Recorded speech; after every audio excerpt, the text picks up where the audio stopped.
네, 오늘 너희 중 하나란 제목으로 참 가슴 아픈 그 본문을 우리가 대하고 있습니다. 예수님이 21절에 그 심령으로 몹시 괴로워하면서 예수님이 심령으로 굉장히 괴로워했다는 것은요, 진짜 괴로운 거예요. 내가 진실로 진실로 너희에게 말한다. 너희 중 하나가 나를 배신할 것이다. 배반할 것이다. 이런 얘기를 하니까 여러분 얼마나 놀랐을까. 그래서 베드로가 요한을 시켜서 누굴 얘기하는 거냐고 깜짝 놀라서 물어보라 그랬어요. 그랬더니 예수님이 26절에 또 그랬죠. 이 빵 한 조각을 찍어서 주는 사람이 그 사람이다 하고 누구에게 줬습니까? 가룟 유다에게 줬어요. 그리고 그 빵을 받자마자 사탄이 그 안에 들어갔다. 이렇게 되어 있습니다. 정말 읽는 저희들도 가슴 아픈 상황이에요. 오늘 우리가 좀 가슴 아픈 본문을 같이 좀 묵상하겠습니다. 지난주에도 말씀드렸듯이 지지난주에 곧 내일이면 이제 예수님이 험한 일을 당하러 가시는 직전의 시간입니다. 제일 가족이 예를 들어서 이민을 간다거나 뭐 멀리 떠나면 제일 마지막 날 가깝게 이렇게 모여 있지 않아요? 따뜻한 분위기에 제자들은 무슨 의미인지 잘 모르겠지만 그런 어떤 영적 분위기가 있고 보호받아야 할 예수님은 보호받아야 될 그런 분위기에 배신자가 있었어요. 그것도 제일 가깝다고 생각했던 12명 사이에 있었어요. 끝까지 유다 마음을 돌이키려 했던 예수님의 마음은 어땠을까? 왜 주님은 가만히 계시면 되는데 굳이 그런 사람을 밝혀냈을까? 이상하지 않습니까? 굳이 배신할 사람이 있다라고 얘기를 하셨고 안 하셔도 되는데, 그리고 그 사람이 누군지 빵을 갖다 주는 사람이 그 사람이다라고 하셨고 가룟 유다라는 것을 드러냈을까? 지목하셨을까? 공개적으로. 공개적으로 창피를 주는 거예요, 여러분. 창피를 넘어서서 아주 대역 죄인이 되게 만드는 거예요, 한 사람을. 예수님이 왜 그러셨을까? 무슨 효과를 받고자 했을까? 지금 이 발도 씻기고, 그렇죠? 세족식도 하고 어 떡도 나누고 하는 마지막 최후의 만찬을 하는 굉장히 은혜로운 분위기인데 이 말씀을 함으로 인해서 분위기가 갑자기 이상해졌어요. 음산한 분위기가 되고 말았어요. 이 이상한 분위기 도대체 뭘까? 오늘 저는 여러분과 두 가지를 생각하고 싶습니다. 첫 번째로 예수님은 마지막 순간까지 그를 돌이키기 위해서 노력하셨습니다. 우리가 꼭 들어야 될 하나님의 오늘 메시지입니다. 예수님은 다 알았어요, 누군지. 굳이 그 사람을 드러내고 이름을 밝히고 만천하에 공개한 이유는 뭘까? 어떻게 생각해야 되는가? 그를 돌이키기를 원하셨어요. 처음에는 예수님이 암시적으로 얘기했어요. 이렇게 암시적으로. 그러다가 점점점 확정적으로 유다를 지목했습니다. 그만큼 이제 더 이상 한계에 도달했기 때문에 말하지 않을 수가 없어서 말한 것입니다. 충격적인 말을 한 것입니다. 우리 중에 간첩이 있다. 얘기. 우리 중에 스파이가 있다. 장난으로 예수님이 이런 이야기를 하실 분이 아니죠. 그래서 22절을 보면 얼마나 제자들이 놀랐는지 보실까요? 22절. 제자들은 자기들 중 누구를 말씀하시는지 몰라 당황해하며 서로 쳐다보았습니다. 23절. 제자들 중 하나인 예수께서 사랑하시는 제자가 요한을 얘기하는 거예요. 예수 곁에 기대어 이렇게 앉아 있었습니다. 그때 시몬 베드로가 그 제자에게 손짓하면서 누구를 두고 하시는 말씀인지 여쭤보라고 했습니다. 25절 이렇게 돼 있죠. 그는 예수의 품에 기대어 물었습니다. 주여, 그가 누구입니까? 전혀 몰랐어요, 여러분. 우리들 중에서 12명밖에 안 되지 않습니까? 여러분. 어떤 한 사람이 이런 사악한 음모를 꾸미고 있는지 정말로 전혀 몰랐어요. 눈치채지도 못했어요. 신기하지 않습니까, 여러분? 어떻게 이렇게 전혀 모를 수 있을까요? 사람은 그만큼, 여러분, 사람은 사람을 잘 몰라요.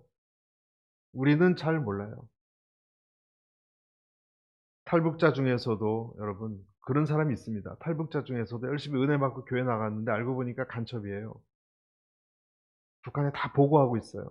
그런 사람도 있을 수 있고, 뭐 더 나아가서 결혼을 하고 10년이 지나도 알고 보니까 완벽하게 속이는 사람도 있잖아요. 그렇죠? 알고 보니까 이미 결혼해서 애들을 낳고 있었던 사람이었어요. 다른 가정까지 돌보고 있었어요. 10년 지나도록 몰랐어요. 완전히 속일 수 있습니다. 그 사람 마음 그 깊숙한 저수지에 무엇이 들었는지 누가 알겠습니까? 그만큼 인간은 모르고요. 인간 마음속에 죄악의 씨가 숨겨져 있으려면 얼마든지 숨겨질 수 있어요. 그럼 사람은 모르는 거예요. 그만큼 신비롭습니다. 여러분은 여러분의 가족들을 다 아십니까? 무슨 생각을 하고 있는지, 무슨 고민을 하고 있는지.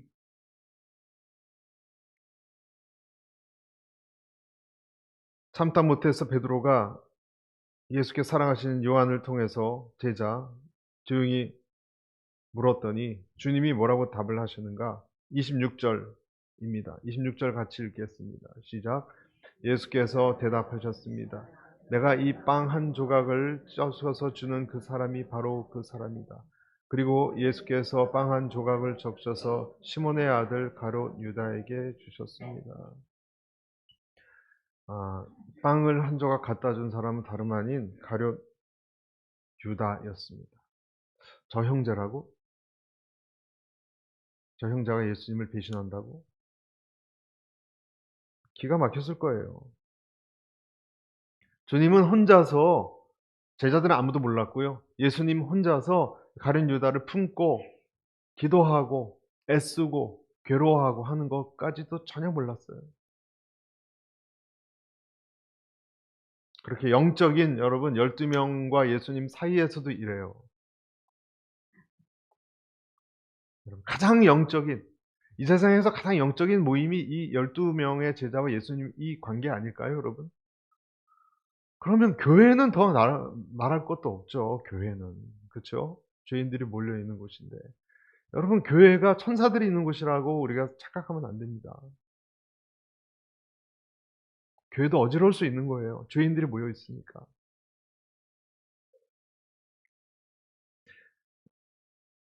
떡을 갖다 준 거예요. 떡을 탁 찍어서.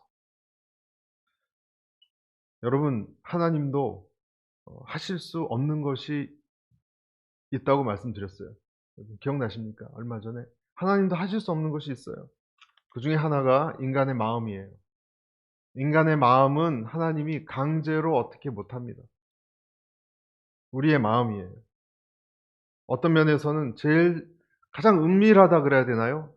가장 신비롭고 은밀한 성역 같은 거예요. 그래서 여러분, 자기 생각을 지키기 위해서 그냥 입을 안 열고 그냥 목숨을 바치는 그런 사람도 있잖아요. 정치적으로도. 인간이 그런 존재죠. 내 개인적인 가장 깊은 어떤 것에 하나님도 강제로 어떻게 못합니다. 마치 딸방을 아빠가 문 확 열고 아이를 어떻게 안 하지 않습니까? 왜? 그 아이를 인격적으로 존중해 주니까. 딸방을 확 열고 들어가는 아빠 있습니까? 다 큰 딸방을. 하나님께서는 저와 여러분 마음의 중심을 이래라 저래라 못 하십니다. 설득은 하실 수 있어요. 너는 나를 사랑해라. 너는 나의 말을 순종해라. 이런 말씀을 하실 수 있어요. 우리 발을 씻어주시고 우리 몸을 씻어주시고 하나님의 형상을 닮은 우리이기 때문에 기계가 아닙니다. 우리는 기계가 아니기 때문에 하나님 우리를 윽박지르면서 그렇게 하시지 않습니다. 최대치로 예수님이 할 수 있는 것은 섬기고 세족식 발을 씻어주시고 감싸주시고 나를 따라야 한다. 나의 말을 들어야 한다. 설득하시고 사랑하시고 말씀하시는 것뿐이에요. 결정은 유다 자신이 하는 거예요. 그래서 우리는 약간 하나님의 특징을 가지고 있어요. 저와 여러분이. 하나님과 좀 비슷한 면이 있어요. 그게 뭡니까? 자유예요. 자유. 누가 뭐래도 내 마음이 그렇지 않으면 아닌 거예요. 그렇죠? 인격적이고 독립적입니다. 자유롭습니다. 인간에게 있는 어떤 하나님의 속성과 비슷한 그런 특징이에요. 그런데 그것이 우리를 굉장히 위험하게 만들기도 합니다. 지금도 하나님은 어떤 사람의 마음을 돌이키기 위해서 다양한 방법으로 설득하시고 조여오시고 사람을 보내시고 때로는 고함도 치시고 사건도 만드시고 환난도 허락하십니다. 그의 마음을 딱딱한 마음을 부드럽게 해서 하나님께 돌이키게 하기 위한 하나님의 어떤 조치요 방법이에요. 그리고 오늘 유다의 이름이 다 드러난 것처럼 유다의 죄가 드러났잖아요. 하나님께서 우리의 죄도 드러나게 하세요. 수치를 주실 때도 있어요. 그러나 강요는 못합니다. 여전히 강요하지는 못합니다. 저는 제 자신을 놓고 보면 좀 젊었을 때 저에게 다가왔던 몇몇 이 복음 전도자들을 기억해요. 몇 명이 있었습니다. 좀 까칠하게 생긴 저한테 두 여학생이 다가왔어요. 두 여학생이 다가와서 한 여학생은 떨리는 소리로 저 잠깐 사형리에 대해서, 그리고 또 두 명인데 한 사람은 뒤에서 눈을 감고 막 뭐라고 중얼중얼 거리죠. 지금 생각해 보니까 중보기도예요. 중보기도. 저한테 와 가지고 저 잠깐 드릴 말씀이 기억이 잘 안 나는데 하여간 뭐 사형리 노란 오렌지 색깔 걸 갖고 와 가지고 시간이 있으시면 흔들리는 떨리는 목소리로 주눅든 얼굴로 찾아왔습니다. 뭔데요? 까칠한 소리로 제가 답을 하고요. 좀 듣다가 됐어요. 알았습니다. 알아서 결정할게요. 감사합니다. 아주 냉정해야지 똑 떨어지니까. 여러분. 참 완전히 포기하게 만드는 제 마음 상태였어요. 사람은 그렇게 냉정합니다. 조그만 자기가 우위에 있다고 생각하면 가차 없습니다. 그게 저였습니다. 지하철 입구에서도 지금 기억해 보면 지하철 입구에서도 어느 교회 이렇게 옷 입은 아주머니 두 분이 양쪽에 서서 뭐 이렇게 이런 거 있잖아요. 이렇게 옆으로 하고 그다음에 주보 같은 거 또 전도지를 나눠주면 저는 받지도 않고 주머니 속에 손 넣은 채로 그냥 갔어요. 됐어요. 그러고. 나쁜 놈이었어요, 여러분. 그거 보면 건방졌죠. 어머니가 읽으라고 그렇게 기독교 서적을 꽂아 놓으면 그것만 다 빼가지고 진짜 기억이 나요. 엿장수 아저씨한테 다 줬습니다.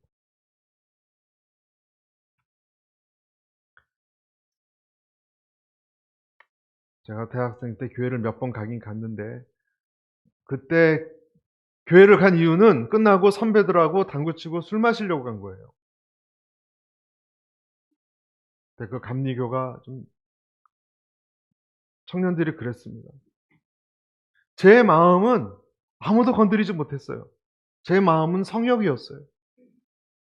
누구도 이 내 마음의 잔디밭에 들어올 권리가 없었어요. 왜 그랬을까? 생각해 봅니다. 왜 그랬을까? 그 이유는 내 마음은 내가 결정하고 판단하는 거지 내 종교 따위를 의지하는 나약한 인간이 아니다 나는. 그런 생각이 있었던 것 같아요. 내가 내 마음으로 살아가는 거지 그리고 종교나 그런 거를 시시하게 의지하는 나약한 사람은 아니다. 교만이죠. 내 자유다. 예. 여러분 그런 생각을 하고 있습니다. 세상 사람들은. 내 자유인 거는 좋은데 삶과 죽음에 대한 책임도 내가 져야 돼요. 그렇죠? 그래서 그 부분은 조금 무서웠어요. 그러니까 내 자신의 인생을 완전히 책임지기는 떨리지만 그렇다고 절대자에게 의지하기는 또 자존심이 상해요. 이해하십니까, 여러분? 이런 마음 상태였어요. 어중간하게 중간에 붙어 있는 상태. 그렇다고 평안했을까? 평안했을까, 나는? 네, 평안하지 않았습니다. 왜냐하면 하나님이 택한 사람을, 그 하나님이 택한 사람이 하나님으로부터 멀어지는 것을 하나님은 그냥 평안하게 두시지 못하십니다. 사도행전 26장 14절 이런 말씀이 있습니다. 우리가 다 땅에 엎드러짐에 내가 소리를 들으니 히브리 말로 이르되 사울아 사울아 내가 어찌하여 나를 박해하느냐 가시채를 뒷발질하기가 내게 고생이라. 여러분 누구에게 준 말씀이죠? 사울이죠. 이게 무슨 말입니까? 가시채가 뭡니까? 날카로운 쇠붙이에요. 그래서 소가 앞에 나가야 되는데 자꾸 일 안 하려고 뒷발질하면은 찔립니다. 찔려서 상처를 입고 고통스럽습니다. 쟁기질하는 소가. 자기 나름대로는 열심히 뭐 어떻게 한다고 했지만 하나님 보시기에는 사울이 뒷발질하는 고생스러운 불순종의 길을 걷고 있어서 이런 얘기를 한 거예요. 예수님의 음성이 이렇게 들린 거예요. 너 왜 스스로 고생길을 접어드느냐 그 얘기입니다. 잠언서가 시작할 때 아비가 아들에게 하듯 여러분 외치는 소리가 나오죠. 외치는 소리가 나와요. 아들아 악한 자가 너를 꿰을지라도 쫓지 마라 쫓지 마라. 잠언서 1장 20절에 21절에 이렇게 되어 있습니다. 지혜가 길거리에서 부르며 광장에서 소리를 높이며 시끄러운 길목에서 소리를 지르며 성문 어귀와 그 성중에서 그 소리를 발하여 이르되 지혜가 뭡니까? 지혜가 예수님이에요. 사실은. 지혜가 하나님이에요. 소리를 지르는 거예요. 그 길로 가지 마라. 거긴 음녀의 길이다. 거기는 위험한 길이다. 거기는 잘못된 낭떠러지 길이다. 위험하니까 계속 하나님께서 마음을 확 바꿀 강제는 못하기 때문에 우리를 그렇게 때로는 소리치면서 얘기를 하시는 거예요. 누가 그러지 않았습니까? 고난은 하나님의 소리를 확성시키는 확성기다. 그런 얘기를 했어요. 고난의 시기에 하나님 소리가 확성기처럼 들린대요. 우리를 돌이키려고 하는 거예요. 제가 그 전에 그 예능교회라고 연예인교회라고 들어보셨죠? 그 예능 나중에 예능으로 이름을 바꿨는데 거기서 처음 제가 전도사를 시작했습니다. 처음 시작했는데 같이 일했던 이재신 전도사님이라는 분이 있었어요. 나이가 좀 많으신 이재신 눈매가 아주 그 범상치 않은 분이 있었어요. 이분이 누구였냐면 종로구 일대를 관리했던 조폭의 높은 간부였습니다. 아버지하고 관계가 너무 안 좋아서 젊은 청년 때 다니던 국민은행을 그만두고 베트남전에 참전했습니다. 그래서 그냥 온갖 위험한 데를 일부러 자처했대요. 그냥 죽고 싶어서. 그런 사람이 또 있어요. 그래서 이 커피숍에서 얘기하는데 자기 상처 보라고 벌떡 일어나더니 바지를 확 내리고 엉덩이에 너무 창피해가지고 주변 사람들이 깜짝 놀랄까봐 여기 상처를 막 보여주는 거예요. 자기 총알 지나갔던 장소 그런 거를. 그분이 그런 얘기를 합니다. 어느 날 이 조폭에 있을 때 중국에 가서 그 믿거나 말거나 하지만 전 믿기로 했습니다. 어느 지하 방갈로 같은 데서 이 술을 마시는, 그래서 무슨 밀매를 하는, 안 좋은 거래를 하는 거기에 자기가 갔대요. 그냥 배갈주를 그냥 코가 뒤틀어지게 마시고 그리고 또 막 협상하고 그런 무시무시한데 그런데 권총도 옆에다 이렇게 두고 그 며칠을 거기 있었대요. 밑에서 그 무슨 계약을 맺으려고. 그러다가 그날 밤에도 자기 호텔방으로, 지하에 있습니다. 호텔방에 가서 잠을 자는데 찬송가 소리가 들리더래요. 찬송가 소리. 찬송가 소리가 도대체, 여러분 그 중국은 공산주의 국가입니다. 찬송가 소리가 어디서 나겠어요? 중국 조폭들이 찬송가 소리를 틀었겠습니까? 근데 이분 머릿속에는 찬송가 소리가 들려서 밤새 울었대요. 얼굴 퉁퉁 붓게. 밤새 울었대요. 그 얘기를 하시는 거예요. 하나님이 주신, 알고 보니까 이분이 고등학교 때까지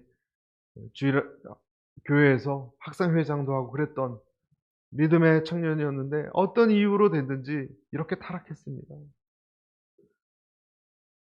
몸도 상하고 시간도 낭비하고, 그럼에도 불구하고 하나님은 그를 찾아가셔서 그 방갈로 속에서 소리를 듣게 하셨어요. 나중에 이분이 북경 선교사로 가셨어요. 전도사 하시고. 하나님의 역사입니다. 여러분, 하나님은 가시덤불을 주시고 때로는 대적을 붙이시고 우리가 그분으로부터 떠나지 않도록 끈질기게 다가오십니다. 그렇지만 여러분, 무한정 그러는 것인가? 무한정 그렇지 않아요. 누가복음 13장 7절, 포도원 지기에게 말하되 내가 3년을 와서 이 무화과 나무에서 열매를 구하되 얻지 못하니 찍어버리라. 어찌 땅만 버리게 하겠느냐? 열매가 기다려도 계속 열매가 없으니까 주인이 와서 찍어버리겠다 그러니까 깜짝 놀라서 그 종이 이렇게 얘기했습니다. 13장 8절, 대답하여 이르되 주인이여 금년에도 그대로 두소서. 내가 두루 파고 거름을 줄이니 이후에 만일 열매가 열면 좋거니와 그렇지 않으면 찍어버리소서. 종이 그러는 거예요. 좀만 더 기다립시다. 아직 열매가 나올 때까지. 내년에도 그렇고 또 그렇고 열매가 없으면 그때는 뜻대로 하십시오. 그때는 뜻대로 하십시오. 여러분, 마지막까지 기다리다가 주님이 그것이 되지 않으면 심판이 오는 것입니다. 한계가 있다는 거예요. 이 가룟 유다는 예수님께서 마지막 기회까지 주셨는데 걷어찼고 오늘 창피를 준 거 아닙니까? 너다, 배신자다 했으면 그것을 이유로 오히려 자기의 악한 결심이 더 굳어졌어요. 하나님 주신 환난이 어떤 사람에게는요, 악한 쪽으로 더 치닫게 만들어요. 그래서 27절에 이렇게 되어 있어요. 27절 같이 읽어볼까요? 시작. 유다가 빵을 받자 사탄이 그에게 들어갔습니다. 예수께서 가룟 유다에게 말씀하셨습니다. 내가 하려는 일을 어서 하여라. 어떤 사람에게는 돌아오지만 어떤 사람은 하나님이 공개적으로 망신도 주고 죄도 드러나서 이제 어쩔 수 없을 때 자기의 악한 길로 확실하게 더 나가버립니다. 어떤 사람은 돌아오고. 그래서 오늘 두 번째 여러분과 마지막 나누고 싶은 말씀은 사탄은 하나님께 마음을 닫은 자의 마음속에 들어간다. 누구에게 들어간다고요? 하나님에게 마음을 꽉 닫은 자에게 들어갑니다. 말씀에 보면 유다가 빵을 받자마자 사탄이 들어갔다 그랬습니다. 순서를 보세요, 여러분. 유다의 의지가 먼저였고요. 유다의 의지가 그 다음에 사탄이 들어갔어요. 예수님이 이렇게 이런 일을 들춰냈을 때 그래 내가 그런 사람이다 어쩔래 하는 마음이 있었던 거예요. 자기 생각을 좋지 않은 쪽으로 굳혔습니다. 자기의 마음가짐이 유다가 어떤 쪽의 모습을 띄었습니다. 그러자마자 사탄이 그 순간 놓치지 않고 그에게 쏙 들어갔습니다. 어떤 사람이 그렇게 얘기합니다. 모든 것은 악한 영에 의해서 저질러졌지. 난 정신이 없었습니다. 난 술 취해서 정신이 없었다. 그런 나쁜 행동을 했다. 제정신이 아니었다. 아니요, 다 거짓말입니다. 거짓말입니다. 자기의 의지로 한 것입니다. 자기 의지로 선악과를 먹기로 한 것입니다. 뱀의 꾀임에 넘어가서 뱀의 탓을 할 게 아닙니다. 뱀은 꾀이기도 했지만 그것을 먹은 것은 하와고 아담이에요. 결정한 것은. 사탄은 유혹할 수 있어요, 여러분. 사탄은 우리를 유혹할 수 있어요. 그리고 우리가 어떤 결정을 내린 다음에 더 그걸 확실하게 굳힐 수는 있어요. 그러나 결정을 하는 것은 나예요, 사탄이에요? 나예요. 저와 여러분이에요. 인간이에요. 우리가 결정하는 사람들이에요. 누구를 탓할 수가 없어요. 주체적으로 하는 거예요. 그러니까 주님께서 모든 실과는 먹을 수 있지만 이것은 먹지 말라라고 얘기한 거예요. 왜냐하면 이건 내가 먹을 수도 있고 안 먹을 수도 있으니까. 그렇죠? 내가 이 선악과를 먹을 수도 있고 안 먹을 수도 있어요. 내가 결정할 수 있어요. 그러니까 그런 명령을 주신 거예요. 그러니까 카인에게 너는 죄를 다스리라 그랬죠. 카인에게. 너는 아벨을 범할 수도 있고 안 할 수도 있다. 결정할 수 있는 것은 네가 할 수 있다. 그렇게 한 것 아닙니까? 야고보에서도 그러즉 너희는 하나님께 순복할지어다. 마귀를 대적하라. 그리하면 너를 피하리라. 여러분, 우리의 마음을 잘 판단하고 잘 선택하고 잘 결정해야 됩니다. 어떤 마음을 먹느냐에 따라서 완전히 달라집니다. 할렐루야. 어떤 마음을 먹느냐예요, 여러분. 앞으로 방향이 달라져요. 육신을 따르는 길이 있고 영을 따르는 길이 있습니다. 사망을 따르는 길이 있고 생명을 따르는 길이 있습니다. 어떤 사람은 자기 감정을 못 이겨서 화가 나서, 얼마 전 뉴스에 나왔잖아요. 고속도로에서 남녀가 고속도로 한국에서 싸우다가 여자가 화가 나서 확 그냥 찻길로 가서 그냥 하늘나라로 갔어요. 차에 부딪혀서. 감정적으로 사람은 그런 결정을 내릴 수가 있어요. 끔찍한 사건이 일어나는 거예요. 우리는 잘못된 투자를 할 수도 있고 내 의지로 잘못된 결정으로 잘못된 결혼을 할 수도 있어요. 잘못된 판단을 할 수도 있어요. 어떤 사람은 그런 판단을 할 때 무엇을 내가 따라갔는지 잘 생각하지 않습니다. 기도하라 그러는데 누구는 그래요. 내 피가 끓고 내 마음이 그런데 기도는 무슨 기도냐고. 그렇지만 성경은 그런 육체적인 판단으로 하나님을 떠난 이야기들이 너무너무 많아요, 여러분. 야곱도 그랬고 사울 왕도 그랬고, 사울 왕도 자기의 잘못된 판단으로 멸망의 길로 하나님이 계속 돌이키려고 그랬습니다. 사울 왕은 다윗을 통해서 멸망의 길로 가지 않았습니까? 르호보암 왕은 어떻습니까? 솔로몬 다음에 르호보암 왕이에요. 그 좋은 나라를 이어받았는데 그 경솔한 판단으로 나라를 두 쪽 만들었잖아요. 잘못된 판단으로 망합니다.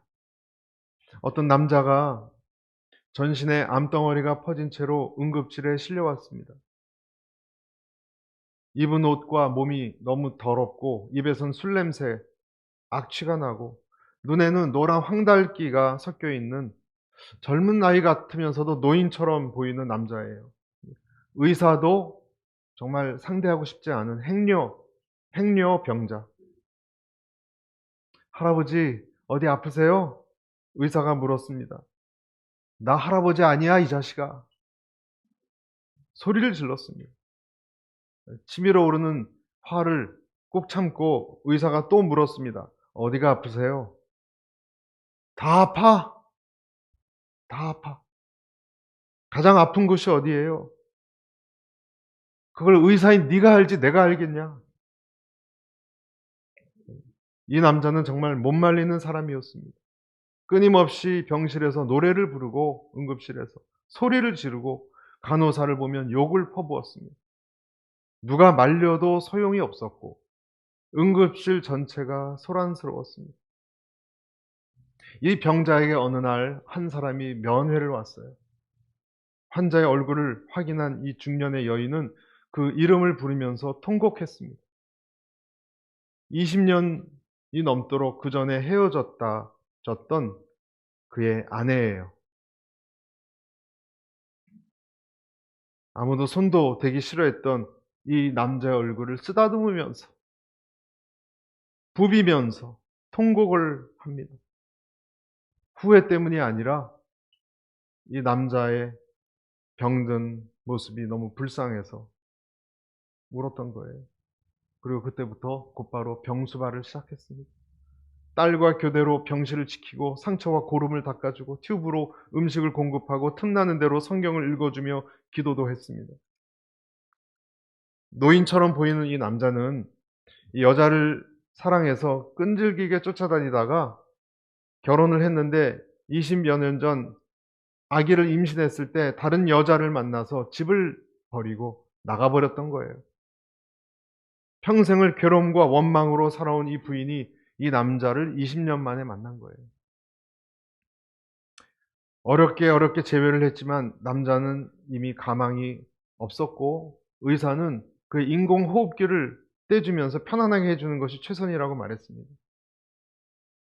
흐느끼고 있던 부인이 군대에 있는 아들이 휴가 받아서 오는 때까지만 좀 기다려달라 그랬습니다. 1시간 정도가 지나니까 군복 차림에 건장한 아들이 아버지를 부둥켜 안고 흐느꼈습니다. 그리고 20년 만에 만난 아버지를 중심으로 엄마와 자녀들이 이렇게 기도했습니다. 하나님, 이 사람을 다시 만나게 해주셔서 감사합니다. 이제는 떠나보내야 하지만 저에게 주었던 사랑과 그 사랑 때문에 가질 수 있었던 이 자녀들 때문에 감사드립니다. 기도가 끝난 다음 식구들이 보는 앞에서 남자는 호흡기를 떼고 숨을 거두었습니다. 여러분, 잘못된 선택에는 결과가 따릅니다. 가룟 유다가 예수님을 끝까지 멀리하고 자기 생각을 따랐습니다. 자기 고집을 포기하지 않았습니다. 그 예수님과 같이 했던 시간들과 예수님의 그 사랑과 주옥 같은 설교도 가룟 유다에게 아무 영향을 미치지 못했습니다. 그래서 예수님을 배반했고 사탄은 들어갔고 은 30에 팔았고 나중에 후회해서 돈을 돌려주려고 했는데 바리새인들에게 갔는데 바리새인들에게 리젝트를 당했어요. 다음에는 성경은 뭐라고 되어 있습니까? 갈 곳이 없어진 상태에서 그는 목매어 자살했다고 나와 있습니다. 마태복음 27장 3절에서 5절 이렇게 되어 있죠. 그때 예수를 판 유다가 그의 정죄함을 보고 스스로 뉘우쳐 그 은 30을 대제사장들과 장로들에게 도로 갖다 주며 이르되 내가 무지한 피를 팔고 죄를 범하였도다 하니 그들이 이르되 그것이 우리에게 무슨 상관이냐 내가 당하라 하거늘 유다가 은을 성소에 던져놓고 물러가서 스스로 목매어 죽은지라. 여러분, 전 그렇게 생각합니다. 유다가 마지막에 예수님이 이 떡을 찍은 자가 그자다, 가룟 유다다라고 했을 때 충격을 받고 돌이켰어야 돼요. 그렇죠? 어떻게 아셨을까? 어떻게 아셨을까? 정말 하나님의 아들인가? 뉘우치고 돌이켰어야 돼요. 여러분, 마지막 순간이라는 것이 있습니다. 하나님은 이스라엘 백성을 향해서 마지막 순간 때 여러 가지로 얘기하셨어요. 내 백성들아 돌이켜라. 음란한 예배를 거둬들여라. 주일 예배를 드리고 또 다른 곳에 가서 기웃거리지 말아라. 이중생활을 그쳐라. 다른 신을 쫓지 말라. 다른 욕망을 쫓지 말라. 내가 너를 멸할 것이다. 내가 너를 회파할 것이다. 이스라엘은 70년을 비참한 상태에서 종으로 팔려갔다 돌아올 것이다. 아녀자가 죽고 상하고 노예처럼 팔려갈 것이다. 그런 날이 오기 전에 회개하고 내게로 돌아와라. 하나님은 윽박지르기도 하시고 화도 내시고 엄포도 주시고 끔찍한 결과를 우리에게 생생하게 말씀도 하시면서 예언도 하십니다. 하나님이 너를 멸망시키고 너를 파멸할 것이다. 이런 말은 여러분 하나님의 진심이 아니에요. 여러분, 하나님의 진심이 아니에요. 하나님은 정말로 이스라엘을 완전히 먼지처럼 없애지 않았습니다. 그러지 않았습니다. 망한다, 당한다, 큰일 난다. 수도 없이 하나님의 성경을 보면 외치지 않습니까? 왜 그렇습니까? 그렇게 하지 못하세요. 70년만 그렇게 갔다 왔을 뿐이에요. 이들을 사랑하니까 그렇게 할 수 없어요. 또 기회를 주시고 나중에 자기 아들을 주셨지 않습니까? 돌아오게 하는 것이 목적이기 때문에. 여러분, 우리도 자녀들에게 그렇지 않습니까? 너 그러면 안 돼. 망해. 큰일 나. 그런 거 먹지 마. 그런 거 친구들아 그런 거 하지 마. 너 어떡할래? 감옥 간다 그러면? 이런 얘기를 하지 않습니까? 빼내려고. 그러다가 경찰서라도 가면 어떤 백을 써서라도 자녀를 빼오지 않습니까? 하나님은 오늘 우리에게 말씀하십니다. 오늘 어쩌면 우리 중에 어떤 사람에게 말씀하시는지 몰라요. 어떤 사람에게. 그 길로 가지 마라. 그 행동을 그만둬라. 끝까지 너에게 기회를 주고 싶다. 그러나 너가 그 뜻을 굽히지 않는다면 그 선택에 대해서 책임을 너가 져야 할 것이다. 여러분, 오늘 이 말씀에 우리가 들어야 될 음성이 무엇인지 두 가지 말씀드렸습니다. 하나님은 끝까지 그를 돌이키려고 애쓰십니다. 그리고 두 번째는 그래도 안 될 땐 어쩔 수 없습니다. 어쩔 수 없어요. 하나님도 사탄이 우리를 장악할 것입니다. 이 말씀을 기억하고 우리가 중보에 기도해야 될 사람들 또 생각하면서 우리 삶에 또 내려놔야 될 것도 생각하는 저와 여러분 되시기를 축복합니다.